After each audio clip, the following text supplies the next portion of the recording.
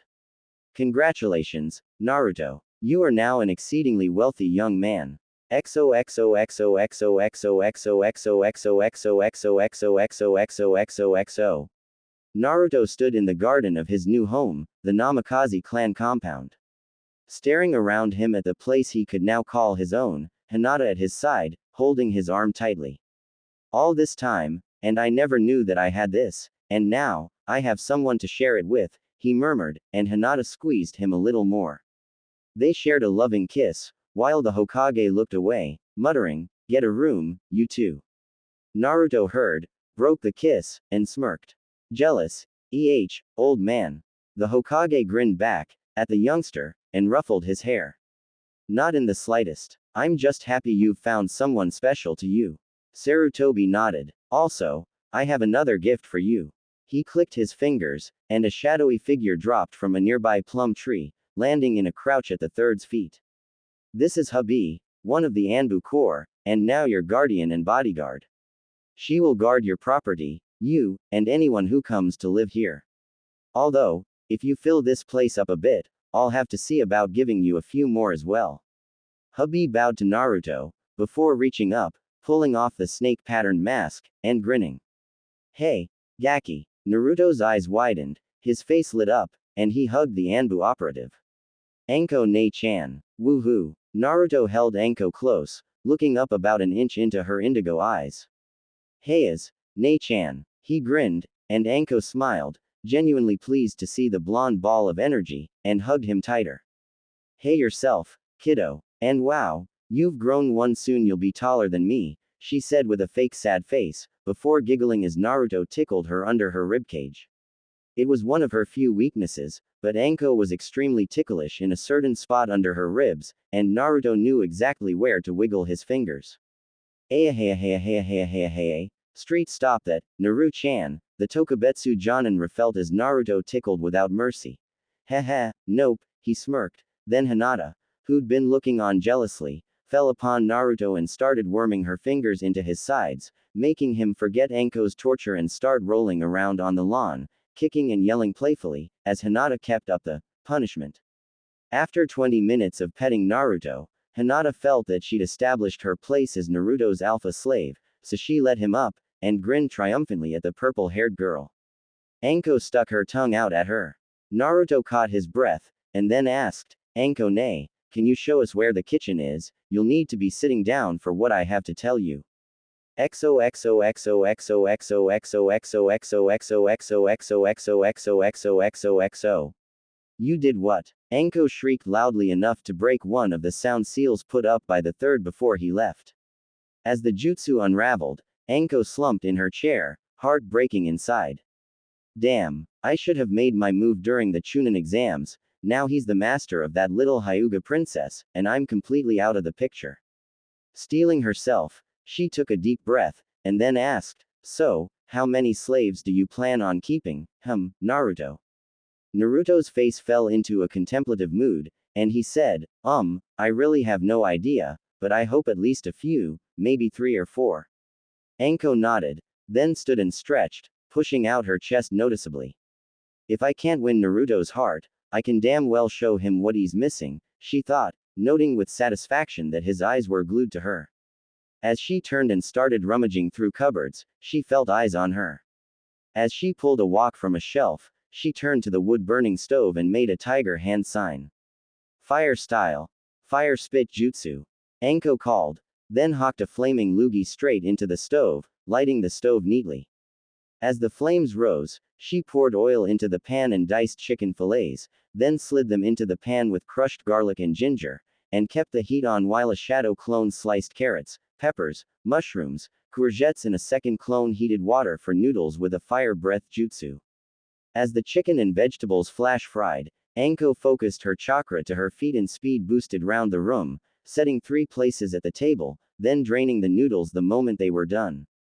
She tossed them lightly in soy sauce, and then placed the bowl on the table, pulling the stir fry from the heat, and laying it on a mat so as not to burn the wood.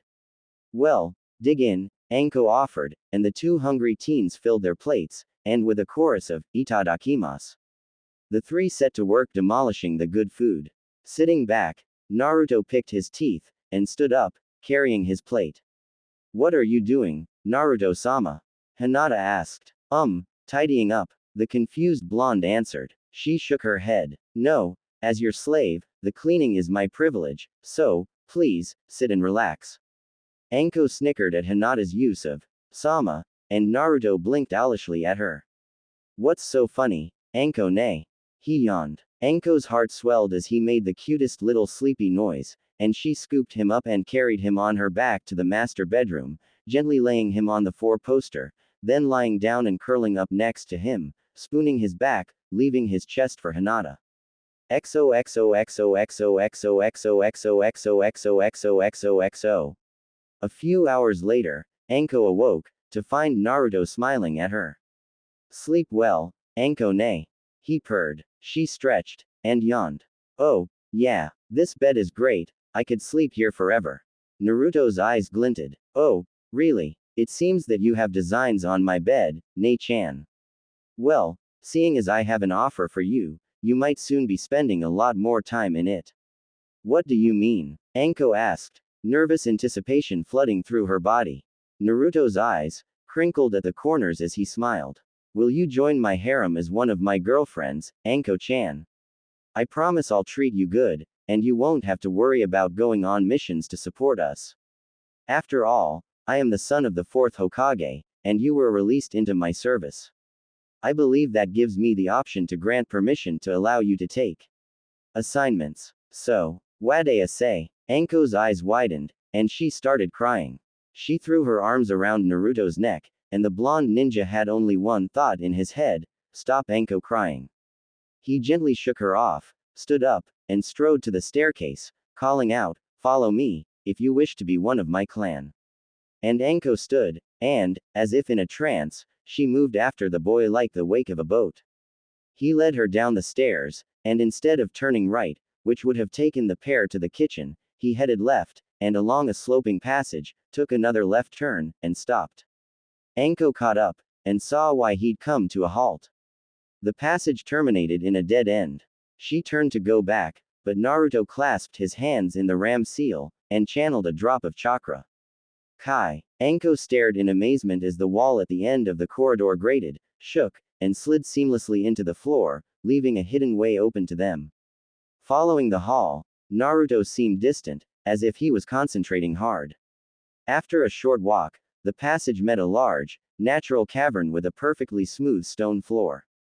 Naruto strode into the center of the chamber, raised his hand, and held it, palm down, parallel to the ground. Again, his chakra flared, and a summoning circle from a time before scrolls appeared in glowing white light. Naruto's eyes were also glowing with ancient power. When he spoke, the chamber echoed. Anko, come here. Anko stepped forward, joy singing in her heart. She entered the circle, then knelt in front of Naruto. Speak your blood oath to me, and let two become one. Anko opened her mouth, but then, she heard words pouring from her mouth. They were not the words she'd meant to use. We are bound, through will of fire. My choice to serve, my one desire. We are bound, through wind's cool touch. I live to be the one you clutch. We are bound, through strength of soil. I work for you, in love I toil. We are bound, through flowing streams. To you, my lord, I give my dreams. We are bound, in blood and steel. To you I bow, to you I kneel. We are bound by lightning shock. Your heart, the key. My heart, the lock. Naruto stared impassively at Anko, and then smiled. Anko Mitarashi, the snake bitch. No longer shall you be known as such. From this day forth, you are Anko Namikaze Uzumaki, the foxfire girl. He flexed his palm, and 2 cups of sake materialized. Picking one up, he drank it, while Anko copied him. When the cups were drained, they vanished. Naruto raised his right arm, and bold black lines began weaving themselves around his forearm. He reached out and laid his palm on Anko's seal. His face took on an animalistic quality, and his teeth grew longer and sharper, the whisker marks on his cheeks thickening. Be gone, cursed seal that binds my love. He bellowed, and the seal started screaming, as if in horrendous pain.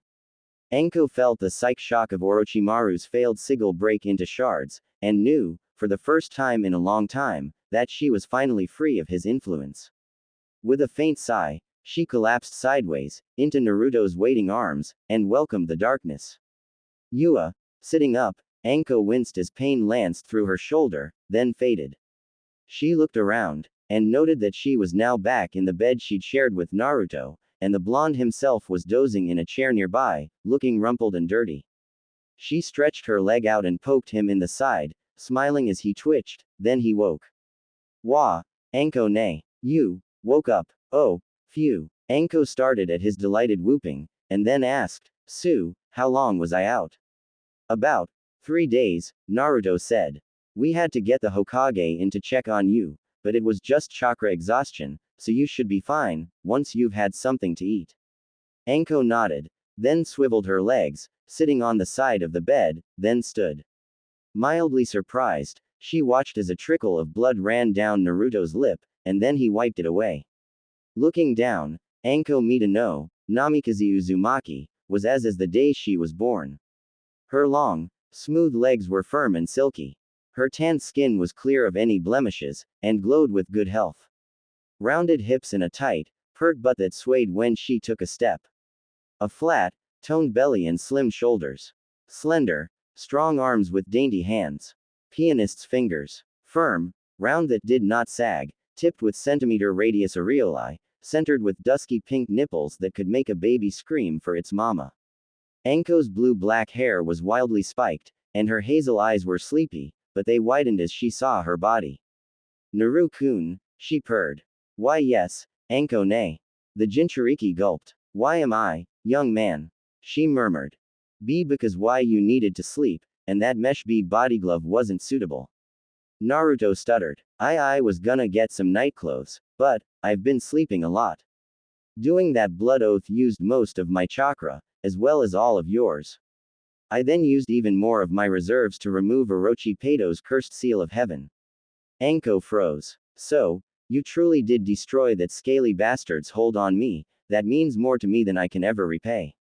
Naruto grinned as Anko's lips curved into a genuine smile, one of the few she's ever made. Anko reached out, and gently seized Naruto's wrist, pulling him off his chair and into her lap, where she nuzzled her head into his shoulder, and then, looking up at him, she leaned forward and kissed him on the mouth. XOXOXOXOXOXOXOXOXOXOXOXOXO. Naruto responded willingly, and Anko began using her tongue to stroke over his, exploring every millimeter of his mouth. Her hands balled into fists and rested on her paramour's broad chest. Naruto slowly reached up and placed his hands on her shoulders, but she stopped kissing long enough to gasp, "Touch me, Naruto," before suctioning onto his face again. Naruto drew his hands slowly down Anko's chest, until he finally laid both palms directly on Anko's sensitive. She mewed with pleasure, and then squeaked when his fingers tightened on a nipple. Anko slowly reached her left hand down to Naruto's trousers, and flinched. "Wow, I didn't expect you to be so manly, Naru-kun," she said, and then grinned. Naruto kissed her again, and then started sucking her collarbone, and then laid kisses along her shoulders, down onto her front, on her, and down further, over the stomach, and southward still. As Anko shivered in anticipation, Naruto finally reached the object of his search. The treasure hidden between Anko's thighs. Smirking at Anko's face, he began licking the inside of her thighs, though never straying nearer than an inch towards her womanhood. Anko was in heaven. First the cursed seal was gone, and now, the young man she loved like more than a brother was teasing her so good. She was being rapturously tortured, and she loved it. "Naruto, lick my," she pleaded with him, but he ignored her, still kissing and licking her, but not where she wanted his tongue. "Please," she wailed, and Naruto dived in, his tongue sliding between her labia and in. Anko threw back her head and screamed. She hadn't been touched in years, and now the feeling she'd longed for was hers again. Naruto wriggled inside her, and slowly began curling and flexing that wonderful muscle, buried up to the root in Anko's tight snatch. He instinctively reached out and tweaked her, sending another crashing wave of bliss rolling through Anko. XOXOXOXOXOXOXOXOXOXOXOXOXOXOXO. Inside Naruto's mindscape, Kurama sat on the floor, watching as Naruto ate his latest girl like a bowl of miso ramen. Her was dripping, so she thrust two of her finger down inside her and began curling them, hunting for her G-spot, the one thing short of actual that would guarantee an orgasm. The white smoke that Hinata had given off after she'd Naruto was a unique kind of chakra, which only Naruto could absorb. It granted him the bloodline technique known as the Yorokobi no Kiro, the pathways of pleasure jutsu. It would allow him to instinctively understand what got each girl he slept with hot, and how to bring them to the brink. "Naruto," she sighed, and the mere mention of her blonde host brought a rush of sweet honey pouring forth. XOXOXOXOXOXOXOXOXOXOXOXOXOXOXO. Real world. How are you so god? Anko gasped, before shrieking in pleasure again. Naruto had slid two fingers inside her, and was now sucking her like it was a nipple, while he pumped her. With his free hand, he was gently kneading and toying her. Her nipples ached and throbbed, releasing a trickle of milk. Anko had had a part-time job in a nursery when she was 17, and she'd been required to stimulate lactation. She'd kept the process up, through sheer habit. And now, it was hurting her, but it felt so good. Naruto's new bloodline activated, and he pulled his lips from Anko's pearl, slithering his lean body up hers and latched onto one of her swollen, milk-leaking tits, and suckled like a baby. Anko howled as she climaxed, and soaked the sheets below her waist. Naruto panted, "You're already done. Awa, I was hoping to get a chance to pound that tight of yours, Nei-chan." Anko grabbed him by the shoulder and snarled, "Who said I was done? Let's do this, oh, Kami." She broke off as Naruto slipped his finger into her butt, and started moving it. "Oh Kami, that feels great." Anko yelped and came again. Naruto lined himself up with Anko's help, and then eased himself into her warm, wet cavern. "Anko-chan, you're so tight." Naruto groaned as he started moving, while Anko just lay there, a stupid expression on her face. So good, she thought, as she lay there, getting the love she always wanted. "Anko-chan, you're so tight." Naruto groaned as he started moving, while Anko just lay there, a stupid expression on her face. So good, she thought, as she lay there, getting the love she always wanted. XOXOXOXOXOXOXOXOXOXOXOXOXOXOXOXOXO. Anko just lay there, letting Naruto move. She swore that she could hear music. As he pumped, she could feel a spring in her core winding tighter and tighter, drawing closer to her limit. Oh, Naru-kun. Oh, oh, so good. Anko screamed, wrapping her legs around her master and lover, holding him close as he released his essence into her fertile womb. As she unclenched, he rolled free and lay at her side, panting. That was amazing, Anko Harem, Naruto gasped, chest heaving from his exertions. Anko could only nod in agreement. As the pair lay there, a strand of white smoke, the same as last time, poured in a thin trickle from Anko's mouth. Naruto started when he saw it. Anko-chan, are you on fire? He asked. Anko opened her eyes and squealed when she saw the cloud. Their eyes tracked it as it drifted over to Naruto and was sucked into his open jaw, disappearing as silently as it had appeared. What the hell was that? They both exclaimed. Anko's eyes met her love's, and he said, we need to talk to the Hokage. XOXOXOXOXOXOXOXOXOXOXOXOXOXOXOXO. So you're telling me that, after you'd finished putting Percy in the playpen, hiding the pork sword, doing the horizontal tango, Anko emitted some white vapor, and Naruto drew it in. The third Hokage looked at the squirming pair, now both bright red. I love embarrassing my adopted grandson, he thought to himself. He assumed his classic thinking pose, and waited for a minute to let the information sink in. There is only one thing I can think of that might explain such a phenomenon, Sarutobi muttered finally. What? What? The nervous pair yelled. Naruto, I have reason to believe that you have a bloodline limit. The third said with certainty. It is an extremely rare and powerful ability, called the Tsuki K's no Kanzai, or the white mist of control. It will allow you to control people's minds, making them agree to things they would normally not, or convincing them that you did not do something. This is all I know of such an unusual Kekkei Genkei, Genin Uzumaki Namikaze, and I will take time to research it. For now, do not mention this to anyone. I am classifying it as an S-rank secret.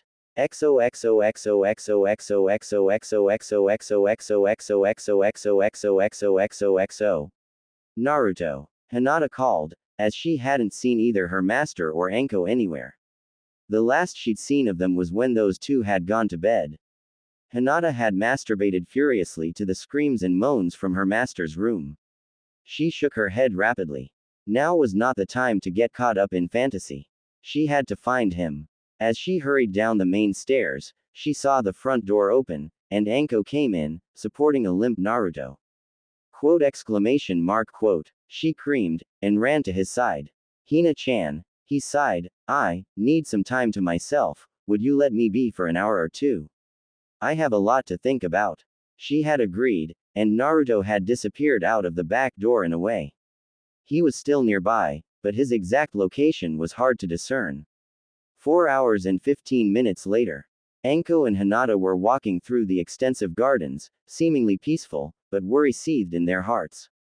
They hadn't seen or heard from Naruto since morning, and it was nearly sundown.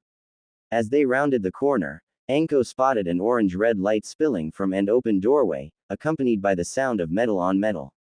Creeping over to the door, they peeked in, to see Naruto, shirtless and sweaty, pounding away at a bar of glowing metal with his fist. He lifted it from its resting place on an anvil, and then plunged it back into the fire, forming a swallow hand sign and causing a gust of wind to wash over the flames, heating the metal from its yellow shine to a white glow. He lifted it from the forge, clinked it down on the anvil again, raised his right hand, and coated it with chakra. He began slamming his knuckles into the slab of ore, shaping it into an object that would have Tenten Higurashi, the weapons mistress of Konoha, drooling. Naruto was forging a sword, with nothing but fire and fist. A small pile of already finished weapons lay in a heap on his workbench, shining like ice. As he doused the blade in a stream of water he spat from his mouth, the gleam of heat died, leaving a sword blade that shimmered like ripples of water in the sunlight. Naruto's lips twitched in a faint smile, and he moved to a pile of wood and leather scraps. He selected a short piece of dark brown wood, and bored into it with a tiny Rasengan, creating a thin tunnel, which he slid the tang of the blade into. With his hands, he sealed the blade into the handle, before using strips of different colored leather to bind the handle. Red, yellow, blue, green, orange, over and over, Naruto plaited the strips into a grip that was as magnificent as the rest of the piece. He laid it on the pile of completed swords, and then started categorizing them. Swords went on the racks on the left-hand wall, daggers and knives went into display cases along the right wall. Finally, there were only 2 pieces of weaponry lying on the bench. The one that Anko and Hinata had seen made, and another, hidden under a cloth. Naruto heaved a sigh, then started heading back to the forge. "You'd better come in, or you'll stand there all night," he called. Shocked that he'd noticed them, the 2 stepped gingerly into Naruto's forge room, and folded their hands in front of them. Naruto smiled at them gently. "Well, you found me," he commented, and then beckoned Hinata to him.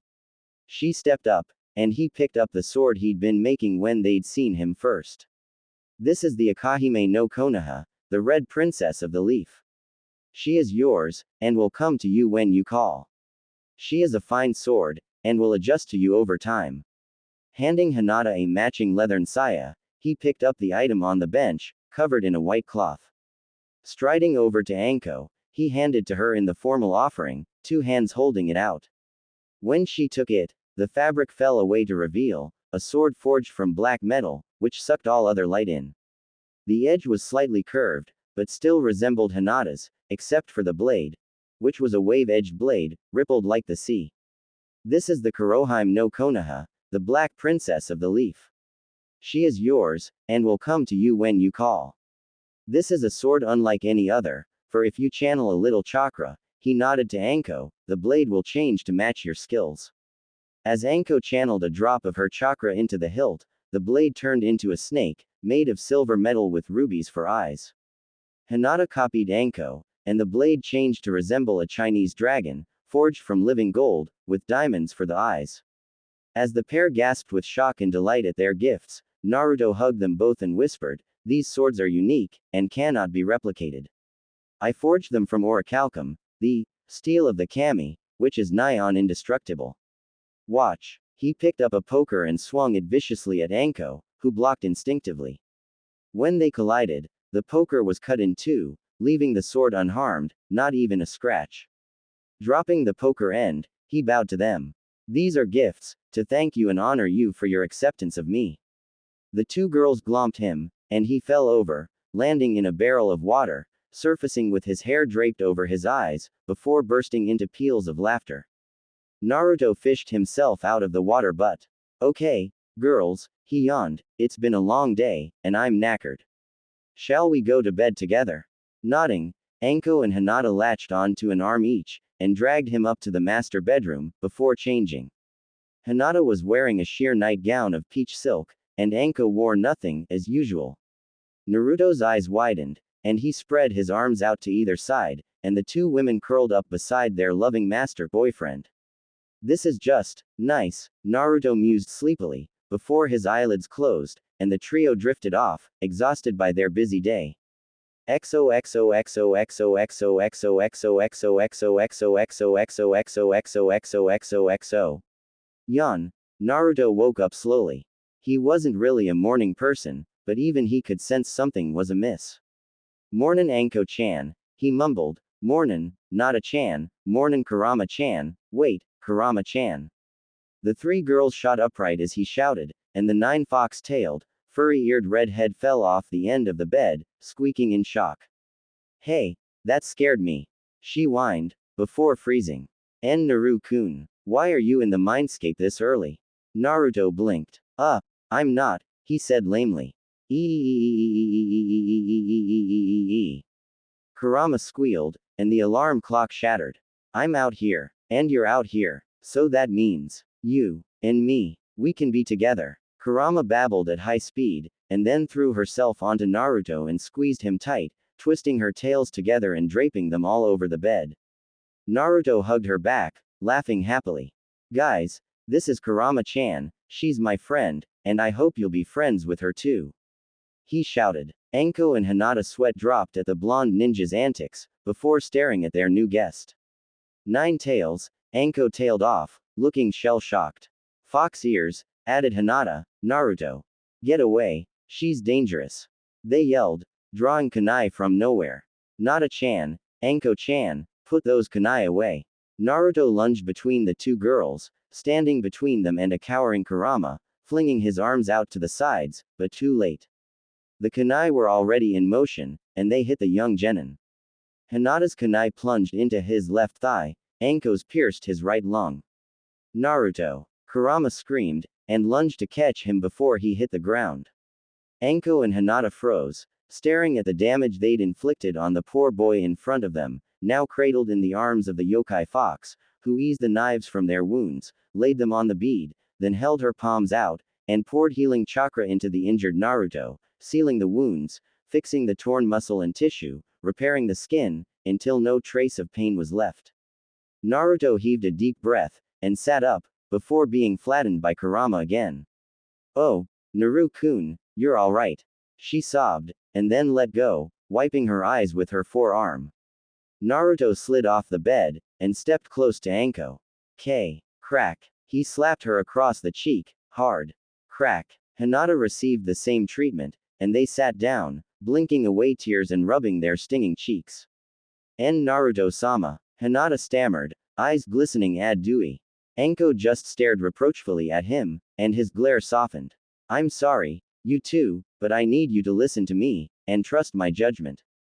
Kurama is the nine-tailed fox, but she told me that it was Madara Uchiha who controlled her, causing the rampage through Konoha all those years ago. The fourth Hokage could not destroy her, so he sealed her inside me, and that's why I got so much flack from the villagers. Hinata started weeping in sorrow for what she'd done, and Anko bowed low. Naruto-sama, if you so wish, I shall collect my belongings and report to the Hokage to terminate our contract, the Tokubetsu Jonin started to say, before she was cut off by Naruto's lips, and he kissed her with passion, until she relaxed and started to return the sign of affection. Does that answer your question, Anko-chan? He grinned, then kissed Hinata so hard, the blush raging across her cheeks could melt a stone. Now, apologize to Kurama-chan, and then let's have breakfast. Naruto smiled, and stepped out to use the bathroom. Once in there, he left the door open, so he could hear what was being said in his bedroom. I'm sorry, Kurama-chan, but I was told that you were evil, so I attacked without thinking. Can you ever forgive me? Came Anko's voice, loud and clear. Of course, you were protecting Naru-kun, and I would do the same in your shoes. It's okay, but next time, be careful where you throw those things. That was Kurama-chan, he figured, and smiled at the thought of what the four of them could do. Oh, I'm very sorry, Kurama-san, but, Naruto-kun, he was injured, and you healed him. That doesn't seem like an evil demon thing to do, Hinata tentatively inquired. Please, Hinata-chan, call me Kurama-chan, I'm one of Naruto's girls too, you know, so we should try to get on well, for his sake, Anko and Hinata's voices chorused, okay. And Naruto stepped out, a towel wrapped around his waist. He kissed all three girls, and they quickly dressed. Hinata was wearing her usual, as was Anko. Kurama borrowed a short lilac sundress from the wardrobe. It had belonged to Kushina, but Naruto had given the girls free rein to choose clothes from there, as long as they took good care with them. XOXOXOXOXOXOXOXOXOXOXOXOXOX.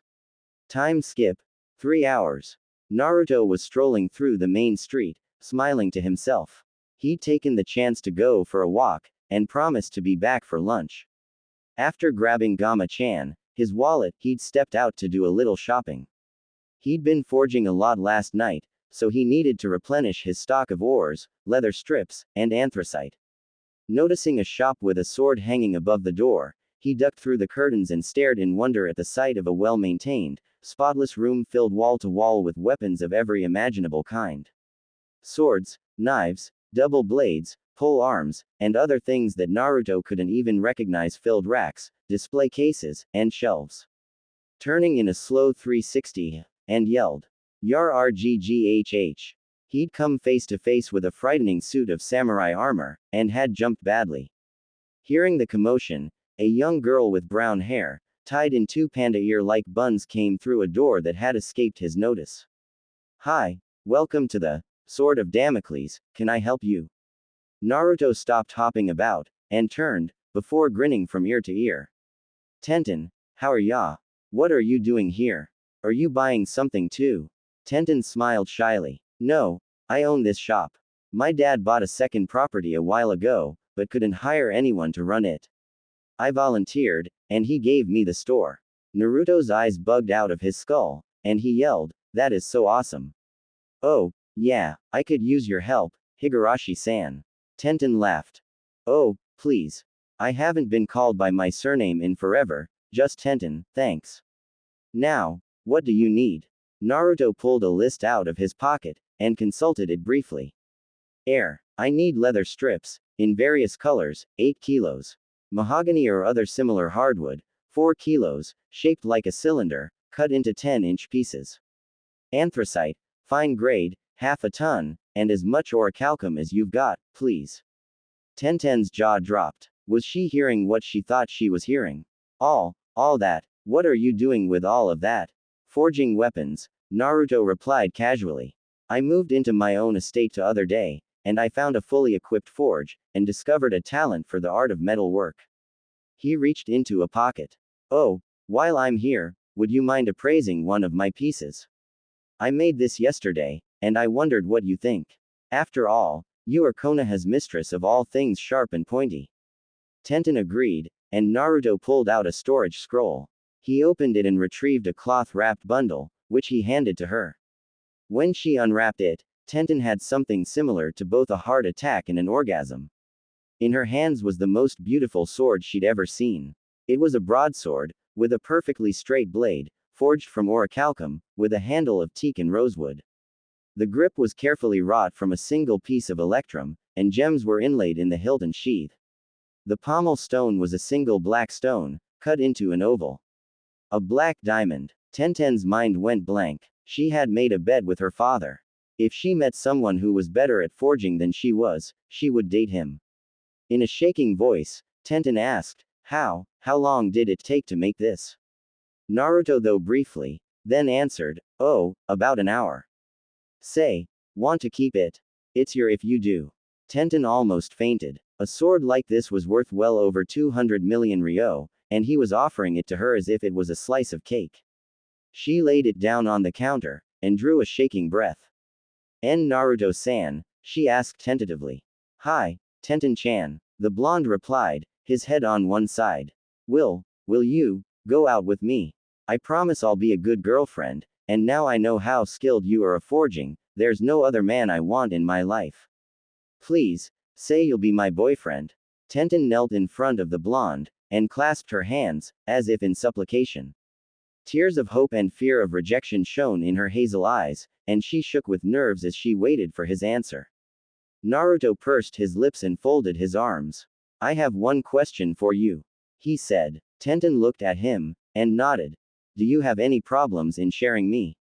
I already have 3 girlfriends, you see, and I want more. Are you willing to be one of my girls, Tenten-chan? Tenten stood, and launched herself at the young man before her, kissing him over and over again. Oh, thank you, thank you, thank you, thank you, thank you. She murmured between kisses. Laughing, Naruto wrapped his arms around her waist and spun around, until they were both dizzy and gasping for breath. Staring into her eyes, Naruto whispered, I love you, Ten-chan, and their lips connected, so gently, but inside, Tenten's heart was soaring. She had found her place, and it was in Naruto's arms, and she was more than happy to stay there. Naruto had been busy during the last month. He'd had to spend his money a little more economically than he had previously. After all, he had Anko, Hinata, Kurama and Tenten living with him, so he'd been forced to lay off the ramen, but, with 4 girls more than willing to cook the most delicious food, he wasn't too upset with that. Besides, when Neji had turned up at the door looking for him, he was convinced the pessimistic boy was about to neuter him with a gentle fist, but Neji had instead issued a challenge. I will be your opponent in the upcoming Chunin exams in 6 months, he monotoned, and I wish to make a wager with you. If I win, you will release Hinata-sama and never speak to her again. If you win,